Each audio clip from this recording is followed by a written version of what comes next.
Be.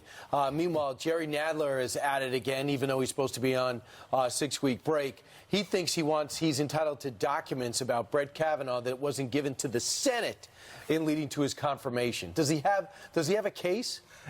Advice and consent is solely within the Senate, not the House, so he's barking up the wrong tree. These are documents that he'll never get. The Democrats are trying to create a narrative. They want this narrative that the White House is being obstructionist, that they're not giving over documents. So they continually ask for documents they know will never, ever be released. The president, in this case, President Bush, has a right to executive privilege. Just because there were documents written and advice given does not mean that those become public or that the House or Senate members can see them. Well, let's go ahead and take a look at part of the letter from Congressman Jerry Nadler and Hank Johnson to the National Archives. They write, certain presidential records related to Justice Brent M. Kavanaugh's service in the White House from 2001 to 2006, the Senate Judiciary Committee received only a small fraction of Justice Kavanaugh's White House record before voting on his nomination.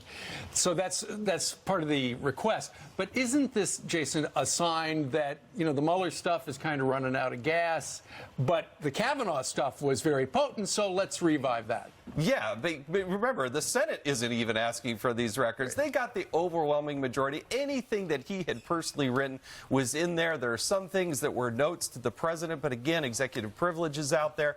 They don't have arguments to make on policy, but let's remember, Steve, the most important thing here, the opportunity cost. This is where the House Judiciary is spending time instead of spending time on all the other issues they could. They're wasting so much time and money on stuff that America doesn't care about. They say move on, focus on the real issues that really affect all of us. Evidently, this came up with George Washington, and John Yoo recommended that the president use George Washington as a predicate to say, listen, when Washington was asked by the House to give documents, he said the House has no right to these documents. I'm moving on.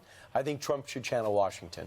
Yeah, he pretty much does. He's not very bashful, is he? All right, Jason Chaffetz, check out